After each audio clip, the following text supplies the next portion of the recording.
Hello everyone, welcome back to teaching tutorials of astrology.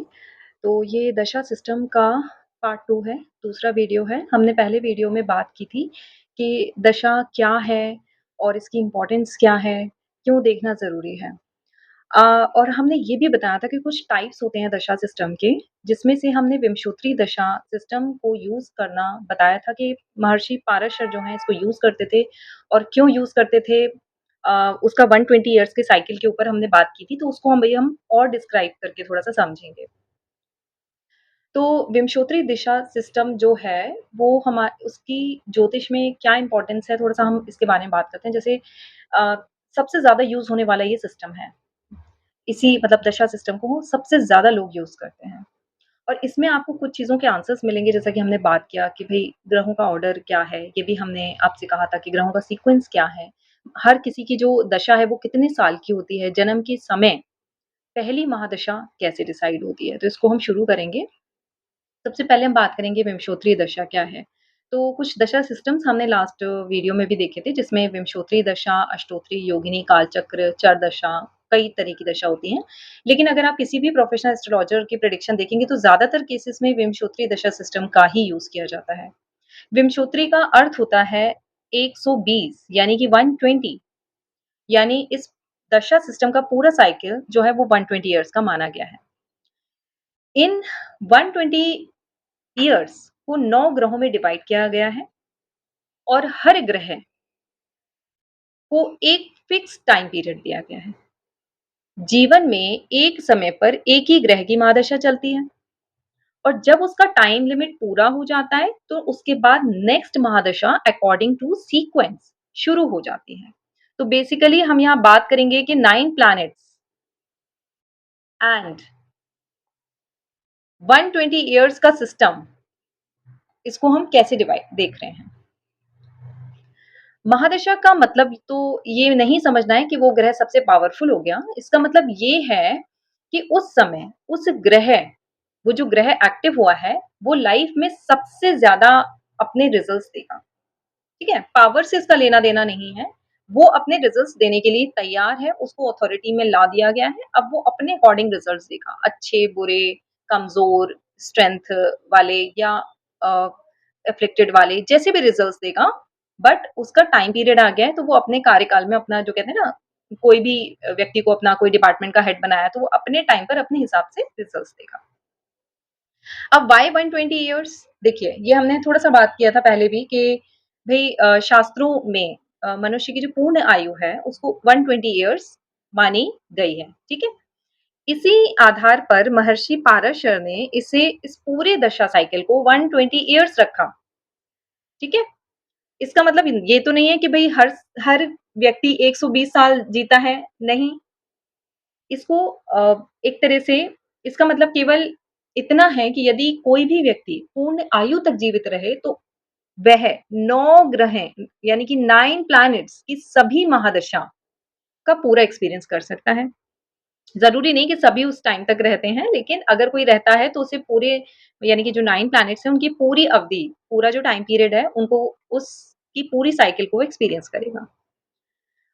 Sequence देखते हैं हम क्या है, ग्रहों का जो ऑर्डर है, जो सीक्वेंस है वो ये है कि केतु से स्टार्ट होता है, उसके बाद के नंबर 1 पे केतु, फिर वीनस, सन, मून, मार्स की महादशा, ये खत्म होती है तो राहु स्टार्ट हो जाता है, राहु खत्म होता है तो जुपिटर स्टार्ट होता है, जुपिटर के बाद आ जाता है शनि यानी कि सैटर्न और 9th लास्ट आता है मरकरी। इस तरह से महादशा के सीक्वेंस रहते हैं। ये ऑर्डर कभी चेंज नहीं होता, ठीक है? ये ऑर्डर आपका कभी भी चेंज नहीं होगा, ये फिक्स ऑर्डर है। और मरकरी जब खत्म होगी तो दोबारा वीनस से शुरू हो जाएगा और दोबारा ये साइकिल इसी तरीके से चलेगा। ये जो ऑर्डर है उसको ध्यान रखना ज़रूरी है क्योंकि आगे जो है ना अंतरदशा, प्रत्यंतर दशा और उनका प्रेडिक्शन कैसे करते हैं और किस तरीके से हम करते हैं, उसमें आपका यही सीक्वेंस, यही जो ऑर्डर है वो यूज़ होने वाला है। तो एक बात और जान लीजिए, ये जो ऑर्डर है, ये क्लासिकल सीक्वेंस है।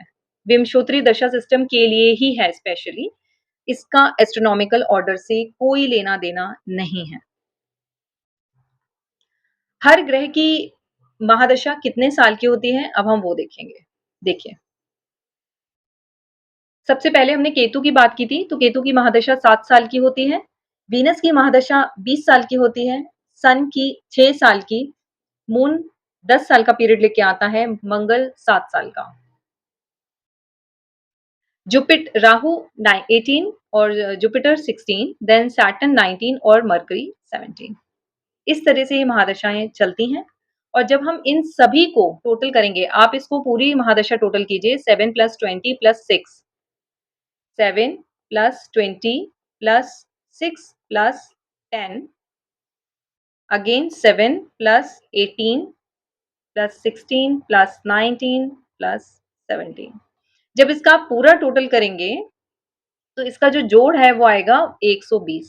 यानी कि 120 साल में वही बात हमने कही, अगर कोई व्यक्ति अपनी पूर्ण आयु करता है, तो ये सारी सीक्वेंस पूरा टाइम पीरियड हर 9 ग्रह का वो देख पाएगा, एक्सपीरियंस कर पाएगा। ठीक है? ये जो इयर्स हैं सभी लोगों के लिए सेम रहेंगे, ऐसा नहीं है कि एक व्यक्ति के लिए 7 साल है केतु की महादशा तो दूसरे के लिए 6 साल हो जाएगी, नहीं। हर व्यक्ति के लिए केतु की महादशा 7 साल ही रहेगी, सन की 6 रहेगी, राहु की 18 रहेगी, सबके लिए सेम रहेगी। ठीक है? तो ड्यूरेशन हमेशा फिक्स रहेगा इनका। देखिए कुछ बात करते हैं कि क्या सभी की महादशा जो है वो सन से शुरू होती है? थोड़ी-सी महादशा सीक्वेंस में थोड़ा ना लोगों को कन्फ्यूज़न है। यहाँ अगर हम देखें तो कोई कहेगा कि क्या सब लोग जो पैदा होते हैं वो केतु से स्टार्ट होते हैं? ऐसा नहीं है। क्या सन से स्टार्ट होते हैं? ऐसा भी नहीं है। ये कंप्लीटली डिपेंड होगा आपके बर्थ के नक्षत्र पे और ये जो नक्षत्र है आपका, ये वो नक्षत्र है जिसमें चंद्रमा गया है। यानी कि मून के नक्षत्र पे आपकी महादशा जन्म के समय कौन-सी शुरू होगी इस ये निर्भर करता है। ठीक है? तो सबके लिए सेम नहीं है, कैसे डिसाइड होता है इसको हम थोड़ा-सा देखेंगे कि कैसे डिसाइड करते हैं विंशोत्तरी दशा जो है वो मून और उसके नक्षत्र पे आती है तो उसको डिसीज़न हम कैसे लेते हैं। तो इसको हम देखेंगे। सन साइन या लगन पर ये बिल्कुल बेस्ड नहीं है, ये आपको नहीं इसको कंसिडर करना है, केवल चंद्रमा का नक्षत्र देखना है। तो आप अपनी कुंडली के अंदर देखिए कि चंद्रमा का नक्षत्र क्या है। अ, जैसे कि आपको थोड़ा पता होगा कि 27 हमारे टोटल नक्षत्र होते हैं, ठीक है? 27 होते हैं और 9 प्लैनेट्स हैं। हर ग्रह को ईच प्लैनेट 3 नक्षत्र मिलते हैं। हर प्लैनेट को 3 नक्षत्र असाइन किए गए हैं। यानी कि हर ग्रह के पास 3 नक्षत्र हैं। अब एग्ज़ाम्पल के तौर पे हम लेते हैं कि अगर जन्म के वक़्त चंद्रमा अश्विनी नक्षत्र में था अश्विनी नक्षत्र में था, तो अश्विनी का जो लॉर्ड है, स्वामी है, वो केतु है। तो जातक के जन्म के समय केतु की महादशा चलेगी और फिर वो ऑर्डर वैसे ही फॉलो होता जाएगा। अगर जन्म के समय मून जो है वो अश्विनी में ना हो के एग्ज़ाम्पल लेते हैं रोहिणी में है, ठीक है? रोहिणी में है। तो रोहिणी का जो स्वामी है वो इटसेल्फ जो लॉर्ड है वो मून ही है। तो उस समय जन्म के समय जातक की जो दशा है वो मून की चलेगी। अब एक और एग्ज़ाम्पल ले लेते हैं, अगर मून जन्म के समय किसी जातक का जो चंद्रमा है, वो अनुराधा नक्षत्र में है, अनुराधा नक्षत्र में है, तो अनुराधा का स्वामी कौन है? अनुराधा नक्षत्र का स्वामी है शनि, यानी कि सैटर्न। तो जन्म के समय जातक की जो महादशा है वो शनि से शुरू होगी। तो कंप्लीटली बस आपको इतना देखना है कि जन्म के समय जातक का चंद्रमा किस नक्षत्र के अंदर है और उस नक्षत्र का स्वामी कौन है, वही महादशा का पहला प्रतिभागी होगा और उसी हिसाब से उसका सीक्वेंस शुरू हो जाएगा। ठीक है? जैसे कि हमने यहाँ बात किया था कि अगर उसकी शनि से शुरू हो रही है, तो 19 साल वो यहाँ पूरे करेगा और 19 साल के बाद उसका बुध आ जाएगा। 17 साल वो यहाँ पूरे करेगा और उसके बाद उसका केतु आ जाएगा, फिर वीनस आएगा। इस तरीके से वो सारे अपने ईयर्स पूरे करते हुए अपने सीक्वेंस को फॉलो करता जाएगा। ठीक है? This is the example. Now birth नक्षत्र ही डिसाइड करता है आपकी पहली महादशा, इस पॉइंट को हमेशा याद रखना है। क्या पूरी महादशा मिलती है? अगर कोई जातक पैदा हुआ है, जैसे हमने बात किया अनुराधा में और शनि की महादशा चल रही है, तो क्या शनि का पूरा पीरियड मिलेगा? नहीं। अगर जातक अश्विनी नक्षत्र में हुआ है, तो क्या केतु की पूरे 7 साल मिलेंगे? नहीं। एक्चुअली मून जो है ना नक्षत्र में जितना आगे बढ़ चुका होता है, ये आपको पता चल जाएगा कि उसका चरण क्या है, ठीक है? 4 चरण होते हैं हर नक्षत्र के अंदर। तो जितना चरण वो चल चुका होता है, उतना पीरियड माइनस करना पड़ता है और जो बैलेंस बचता है, उतना उसे कवर करना होता है। ये हम दशा कैलकुलेशन कैसे होती है, कैसे निकाली जाती है, उसमें सीखते हैं क्लासेस में। तो ये एक कैलकुलेशन का पार्ट है, ये आपको वहाँ पता चलेगा। तो जहाँ जितना बैलेंस बचा होगा, हो सकता है उसके केतु के 5 साल ही रह गए हों या 4 साल रह गए हों, तो वो उतना पीरियड पूरा करेगा, उसके बाद सीक्वेंस के आधार पे सारे पीरियड कंप्लीट करेगा। तो जितना चल चुका होगा नक्षत्र उसको डिडक्ट करना होता है, ठीक है? और उसके बाद जो आपका बैलेंस है उसको कैलकुलेट करना है। ओके, विंशोत्तरी दशा सबसे ज़्यादा यूज़ क्यों होती है? बड़ा प्रैक्टिकल क्वेश्चन है ये। देखिए इस इतनी सारी जो दशा सिस्टम हैं सब हमने देखी है ऊपर योगिनी, चरदशा वगैरह, लेकिन प्रोफेशनल एस्ट्रोलॉजर सबसे ज़्यादा विंशोत्तरी को ही यूज़ करते हैं। इसके कुछ मुख्य रीज़न्स हैं, कुछ बहुत इम्पोर्टेंट रीज़न्स हैं। पहला है चंद्रमा और नक्षत्र पर ये बेस्ड होती है और मून जो है वो हमारे मन, अनुभव, जीवन की घटनाओं से सीधा कनेक्शन रखता है। कहीं पर भी ऐसा नहीं है कि हम जो जीवन के सारे निर्णय ले रहे हैं, वो सारे के सारे आपके चंद्रमा पर ही आधारित यानी कि मन पे आधारित ही होते हैं।